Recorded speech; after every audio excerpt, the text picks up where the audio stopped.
Another My Real Estate Mistake episode. We have a special guest in the building right now. Special guest, who are you?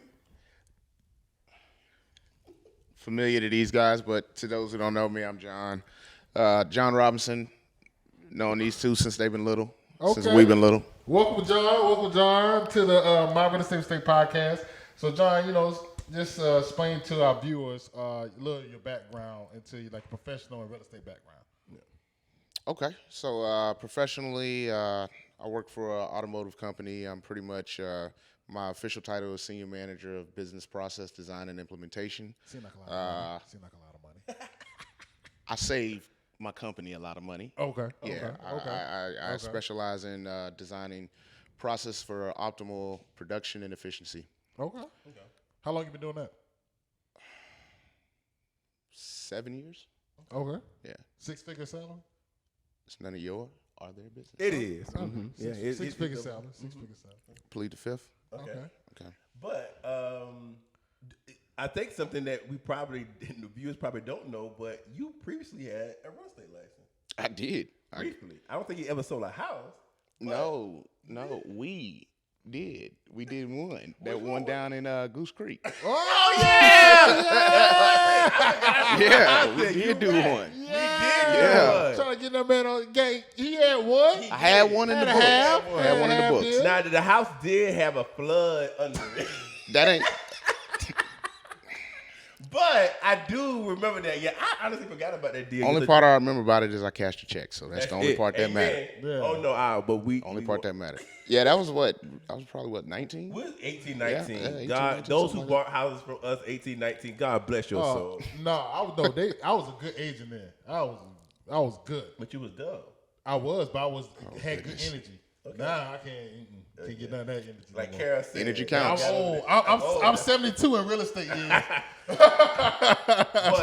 that was a good background. But I guess we could start off. We'll give him a background in it. So let's talk about how your first investment, which was your personal house. So it sounds as if you practice house hacking. Again, house hacking is when you actually stay in your first house, stay in a few years, and then actually take that money and go elsewhere. So talk about how your first house. What made you jump into this pool of real estate, man? Basically. Well, that first house, what was it? It was a foreclosure we found.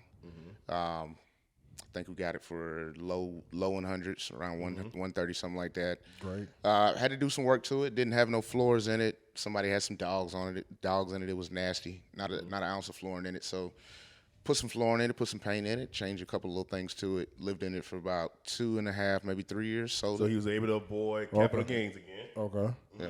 Was it in a good area? Yeah, it was in a great area. One of the nicer neighborhoods in the Northeast. So basically, besides the flooring, you could have actually lived in it because the bones was pretty good. Another good thing is that because he had an awesome realtor. On that side, he actually had a HUD actual deal. What HUD did at that time was HUD was actually doing renovations to the house to make it FHA approved. So he was able to get funding for the actual rehab, the basic necessity rehab. True. So he actually got that funding for the flooring, and what else was it?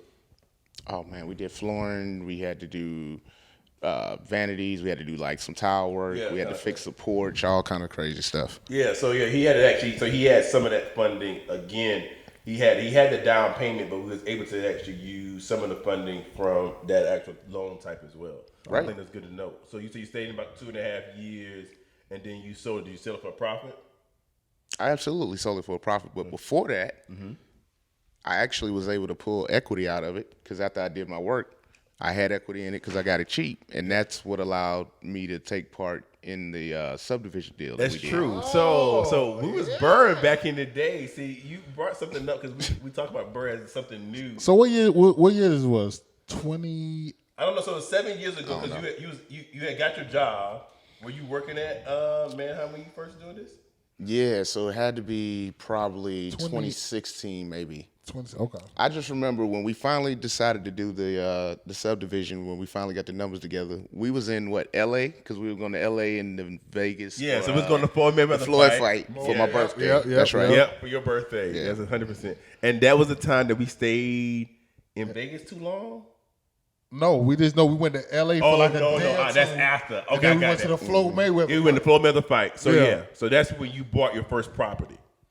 When we went to the Floyd Mayweather fight, it was.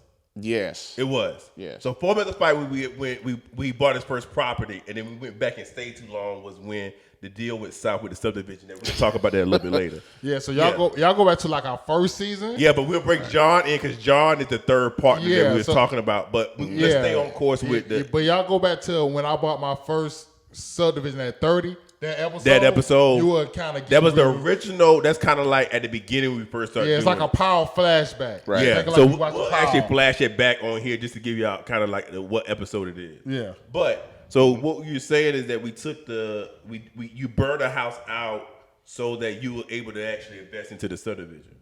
Absolutely. So you got a home equity line. Yep. Correct. Took money out your house. Yeah, so he did not do the refinance. What he did was he actually had the original loan and then got a home equity loan. Make it a second mortgage. Yeah, make it a second mortgage and took that mortgage out and actually invested into the subdivision. How did you get in on the subdivision deal? Money talk. Agreed. So a bit back, being in the right place at the right time. I mean, don't get ready. You gotta stay ready, people. So I'm gonna actually this real fast. This is a keep it real kind of podcast. Yeah. So we was actually in Atlanta, and we was doing some impressing at lunch. And after the lunch, John said, Hey, that sounds like a good ass deal. Cause we just talking like, yo, we got a subdivision, got 4 units, 14 lots in the back. "We gonna go ahead and get that." So John, this is what you always gotta look at your opportunities. Agreed. Gotta be listening. John was not in the part of the deal at the time. John was like, hey, can I get a part of that? Agreed. Yep. It said put X, Y, and Z together. I said 10-4. Agreed. But when he asked us, we gave him a real answer like, you got a third? Agreed.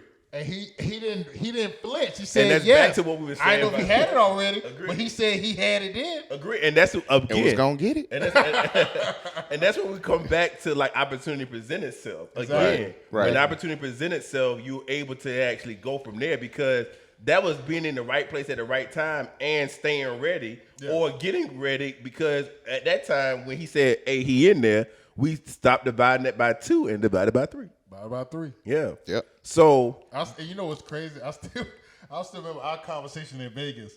Cause you remember. all right, so hold on before we go there. All right, so yeah, I'm gonna give him a back story of that. So let's fast forward and y'all can go back to the episode. So what happened was John took the burr.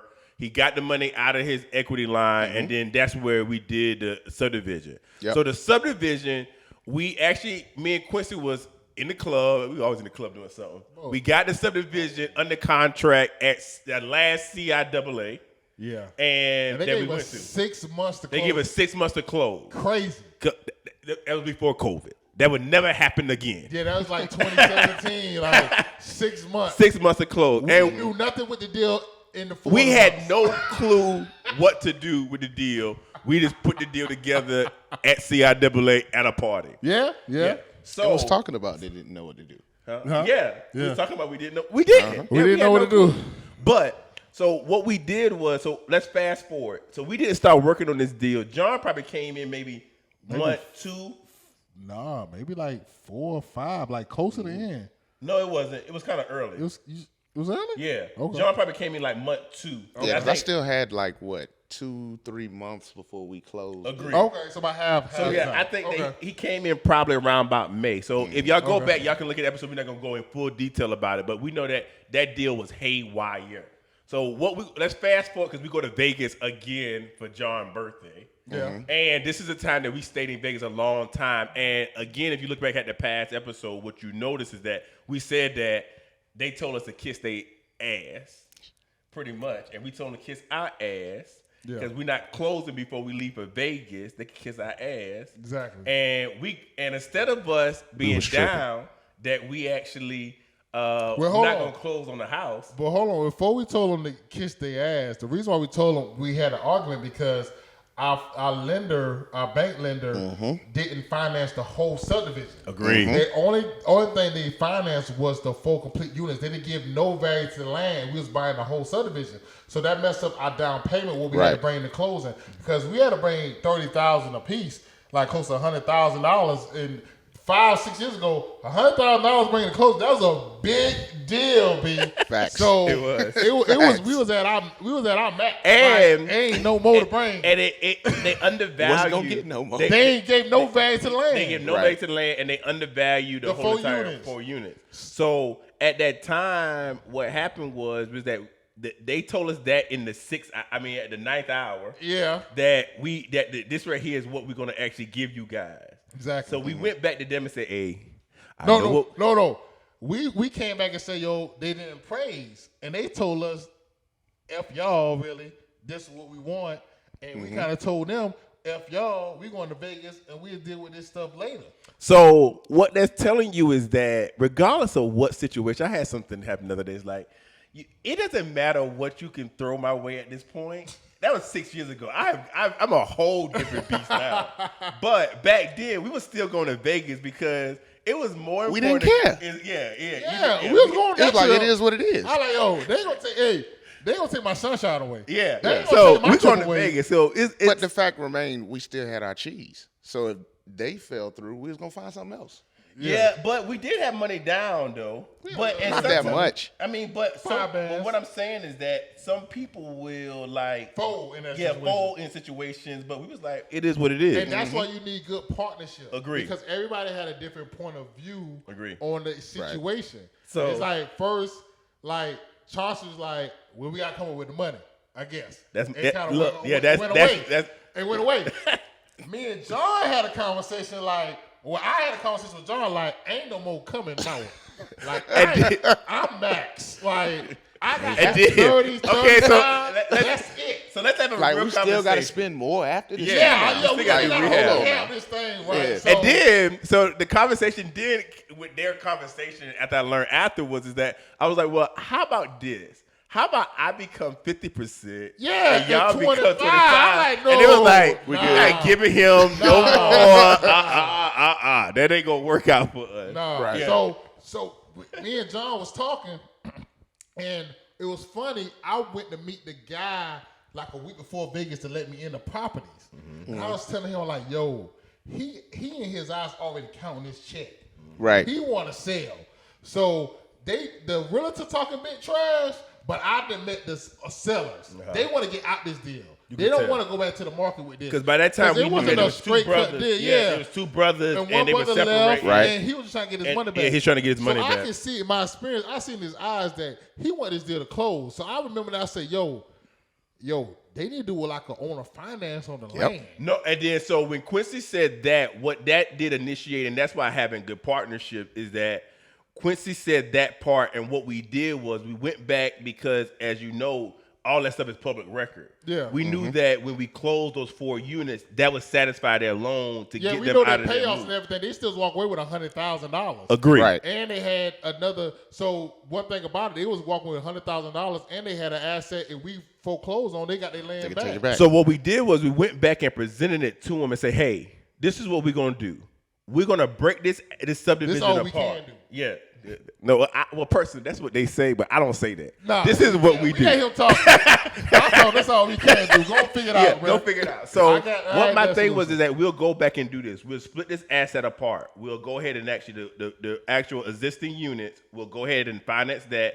And hey, we're gonna do some owner financing for the remaining lots, because what our goal was at that point was we can take the properties, flip them, pay the bank back, and then only thing we have to work on is actually the actual lot. lots in the back. Right. And the key thing about the lots, though, y'all gotta realize that it's developed lots. It was developed They lots. was developed lots. So what I mean by developed lots, they was already cleared. Already They had already permits. had water, sewer, utilities, Permits. and permit. They had a individual tax man number, so a builder could have came and started building like that. So Immediately. it wasn't raw land. The funny part is you couldn't tell us back then that we wasn't gonna build the whole thing. No, I could have told y'all that.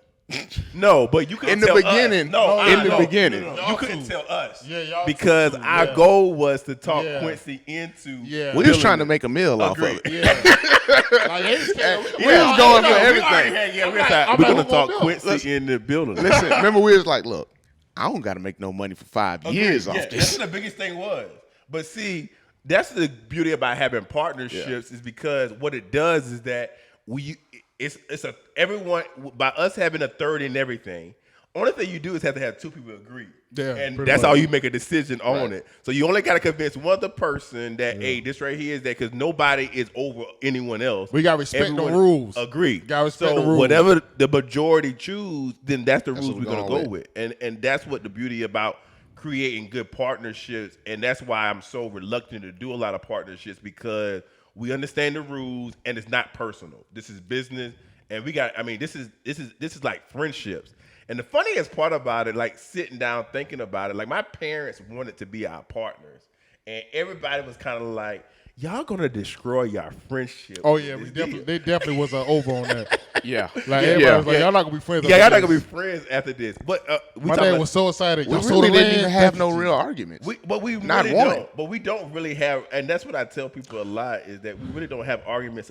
We can go all out. You about gotta be some tough business skin stuff. over here, B. You have to be tough skin. Because at the end of the day, it's business. It's not nothing personal. So back to the story, because I think we got sidetracked, which I probably normally initiated. But what we did was once we realized that Quincy came back and said the guy wanted to sell. What we did at that point was that we went back and saw that, hey, the loan would pay off this right here amount. So we went back and presented it to him, say, hey, let's split it, y'all on the finance. And they said, hell no. We're not going to do that. The deal is off. So we was like, we're going to Vegas. Mm-hmm. So the day before we go to Vegas or the day of in Vegas, they call us back. Yeah. And they said, hey, we're on the finance, and we're on the finance at 8%, which right now, if somebody would have gave me an 8, I wouldn't care right now. But back then, when we realized we got the power, then what we did was we let them sit on it. Yeah. We didn't respond. We went to Vegas. It was time to party. It's time to party because And we gamble. already said Definitely it. like to gamble. We already said in our head was we're not getting it. Mm-hmm. And then when they said no, y'all not getting it, and then all of a sudden y'all call us back, we realized y'all don't got the balls that y'all actually say y'all had because now y'all want to make this deal work because this right here is gonna work. So that song go in my head. You would know when to fold it, know when to hold it. See, they went in all in too quick. They did. They went in too quick. Yep. They thought that we was gonna they blowing us up in Vegas. We in there having a good time. I mean, we honestly All right, ignored them. Forget Vegas. So what happened with the money? I done forgot some of the details, so I'm eager to hear what happened next. Talking about what money? Like as far as after we own the finance. Oh, so we closed. Yeah, we closed. So we closed. So let's get back to the partnership when it comes to that. So we had 4 units and they had low rents. Right. So we kicked all the people out of there Fast. really quickly because we had a mortgage to pay for, and at that time the bank was betting on me and they gave me an undisclosed amount that they was betting on, and I was probably the project that we're going to trust Chauncey with this, but we ain't 100% sure. And honestly, Chauncey wasn't 100% sure. But we were able to make that actually work. So what we did was John became our Airbnb manager. So we kicked the clients out. We rehabbed the unit. We actually rehabbed one unit. One unit. And we was going to sell that unit out of the 4. And then the other unit was a horrible unit. I mean, it smelled like trash in there. We Airbnb the worst unit. Yeah, but what I'm saying was it was not a good Airbnb because you remember it smelled like a dog. The furniture was from about 6 different places. I mean, let me tell you about the furniture because everybody always talk about that. So the furniture was actually really Goodwill stuff. Goodwill it was really in good. Orangeburg. It was because That's right. It was in Orangeburg because initially it ain't look nothing like we got now. No, it didn't. I mean, Amazon furniture would be like top of the line furniture compared to that furniture Facts. I had. Yeah. Facts. And honestly, to be honest with you, just so we can be transparent, I bought all the mattresses from Goodwill for $25 each. We're not going down that rabbit hole. So what happened with the subdivision? Bed frames Make a held long up story pretty nice short, though. Yeah. To make the monthly payments, John Airbnb it for us. Yeah. And then we sold one each individually. Agree. Yeah. And knocked down the mortgage. The mortgage didn't change just with knocking it down. It was the same mortgage. The Airbnb paid for all of it. It did. So that's how we did it. And see, then- we was not able to make red. I mean, we wasn't not able to make any black, but we kept ourselves out the red with the sale of the first property and the actual Airbnb. John running the Airbnb. We didn't have to pull no more money out of our pocket. Agreed. Which was the main thing. That was the main thing, was that we didn't have any more money to pull out of the pocket. So we sold all the units, and then No, I think back up on that, because I think what we're gonna do now when we buy something else is that the most important thing that I learned in that situation is that you need to know what you're doing. So these properties, even though they were townhouses, they were registered as condominiums. Mm-hmm. So the financing was an issue. If we would have actually not sold that first one and changed it from horizontal to vertical, or the other way we around. didn't change it. I said we would have. Yeah. We We could could've have made things avoided easier. a lot of problems before, because what happened was we had majority share of all of them, and then we could have changed the rules when we had majority share, but we didn't because we didn't know what we was doing. That was Right. another mistake. And what we end up having is that they were townhouses, but they were actually being labeled as condominiums, which screwed us up with the financing on that. Yeah. Well, screwed us up on the people we were trying to sell it to. Agreed. Yeah, we could do We conventional. only Yeah, had, so they could. Yeah, so they Conventional only could do one cash. type of loan type. it squeezed our pool. Yeah, Yeah. it's hard to find people, $120,000 for conventional. Like, Oh, we tried a couple different ways. Oh my God. We're not gonna go into those details. Yeah. We We're not gonna go definitely into tried detail, a but couple we different made ways. buyers. I mean, we did everything to get those things Yeah. sold, and so it. And then what happened with the subdivision? So what we did was Quincy did not jump on the bandwagon of. never a bad way to jump on them. I mean, but we initially assumed that. No. But what happened with the subdivision was that I got a random letter in the mail. And the random letter in the mail was like, hey, if y'all want to sell, we want to buy. By lots, people. Lots. The lots, yeah. Because at that time, we already sold. We What? sold everything. Yeah, we We didn't have any of the houses left. We had like So one. all of them was already gone? All of them was gone. We just had that last. No, it wasn't. No, we did have the one left. We had one left. we had one Yeah. left. But then when they went under contract, It was under contract when the letter came. yeah, because we set it up because you gotta remember, guys, we had that second mortgage on the land. We had the We had the owners. owners. Yeah. So we had one more unit. So we got the land under contract. We set it up so we kind of get them on the financing as well because they didn't buy the land outright. That's what we did. Yeah, That's exactly what we did. we paid off our first people. Yep. Got our money back out, our initial investment out. Yep. And then we hold our profit. We own to finance our profit. But they came to us. I mean, the crazy part about it, how like Calmer came back. They did the same thing on us that we did on the previous people. Because initially they came and they was gonna buy all of it, and then they Right. came back and actually did that part of it. I think we came up with that idea. Oh, we we probably split did. it in, we split They the lots in couldn't- half. They couldn't close. They couldn't close. Mm-hmm. The bank couldn't close. So we like, what can y'all get? Mm-hmm. And the bank said we'll give you 100,000. So we say, okay, well we'll put that 100,000. It was like something like maybe 150 maybe because we sold it for like what 225 something like that. But I don't know. I know it paid off. We got our initial. We got our money back We got our immediately. 90 Initially. bands back. And everything else is profit. Everything was Everything was profit profit. in the owner's finance. And I think And we and made a little bit of money too. we did because we charged them more interest than Yeah, the other people. Yeah, And we did. we made money off that fourth unit. That fourth unit, we made some money too. Oh, agree, 100%. Yeah. yeah. We did make So some Yeah. so what we did with that was we took that money out of it, and then eventually they pretty much paid off. So we became the actual mortgager, Right. because and we made good money off of that, and then they closed with the total of about a year. Yeah, they didn't keep that loan that long. It's about a year. It's about a year after we bought it. Oh, I'm talking about them. I'm talking Yeah, about them. total time. I think it was about 3 years. So we gonna keep it all the way real, and y'all gonna tell the people how we had to send so many delinquent letters trying to get our money from these folks. Oh yeah, they would work. It was their credit it was a good. struggle. It was all kind of. And then I mean, and one of the partners one died. of the partners killed himself. In the He middle did, of that's the what deal. happened. Yeah, he committed suicide. For real? Yeah. Oh yeah, I forgot about that part. Yeah. The mortgage was actually paid off, so everything that we made on top of that was profit. And honestly, we had got to a point where we was like, we could possibly get this asset back. So we can possibly get the land back on top of getting out of that actual debt as well. Yeah. And possibly doing something with it. Now, we say that the subdivision was something that I think that it's always going to be a moment for us because this is the original crew of like, what can we do to outdo ourselves?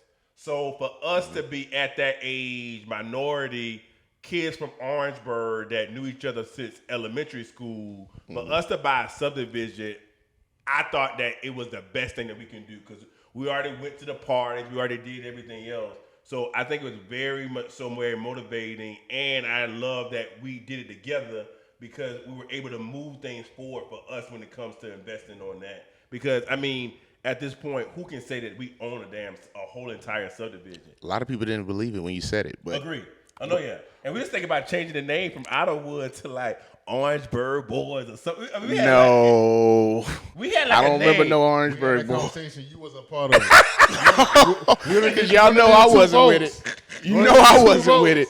It was something like Rich Boys or something like that. Yeah, It was 2 votes. That's all we needed. I was going to kick the sign down. We too much paperwork to change the HOA name, so we didn't do it. Yeah, we didn't do it. Well, one thing the subdivision did teach us, and I just thought about this, that it taught us all phases. Like we did some rehab. Agree. So it taught us fix and flip. Right. We did Airbnb, so it taught us about short term, and we did land development. Land we development. sold land. So that subdivision trained us for all the assets. Oh no, it is. We needed. We learned We we learned a learned lot. acquisition. We learned exactly how you can actually buy an asset that's probably failing, take it, turn it around, and actually present it somewhere else 18 months later and make a profit off of it. So people Right. y'all be calling me, telling us about y'all problems or y'all excuses, y'all can't get these deals done.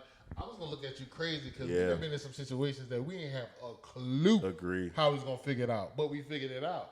So that's why I look at you like, what's your issue? Oh, that's it, man. I had to find $30,000 to close on the deal. Find a way or make a way. And this was back in the day. This was not $30,000 probably about 60, 65 today. I would say 100. I would say 30 grand back in that day is probably about It was a $100,000. lot. Think about what we bought with that. Yeah, because you could buy about 2 houses back in the day for 10,000 with that. 30. Agree, yeah, I would say like it's about 100 grand. Yeah. I'm telling you, is that It felt like $1 million to me. It definitely was. And it was on some numbers that you really had to trust yourself because the subdivision wasn't in the best area. Oh, we was gambling. No. And to think about it, I don't think that I noticed that the train rolled past it until after we closed. After we closed, that train came every hour, 1 hour. But look, we never got. No, I think we got maybe one bad review About the train? because of the train. All the rest of our reviews was good. Yeah. I mean, hell, the prices was giving them in the area. They couldn't complain too much. We ain't had no A+ clients. We wasn't that cheap though. We was like what, like 119, something like that. It was something like that. Yeah, it wasn't that cheap. Yo, this is Q from our Real Estate Mistakes. Thank you guys for watching part 1 of this episode. Please stay tuned for part 2 on the next episode.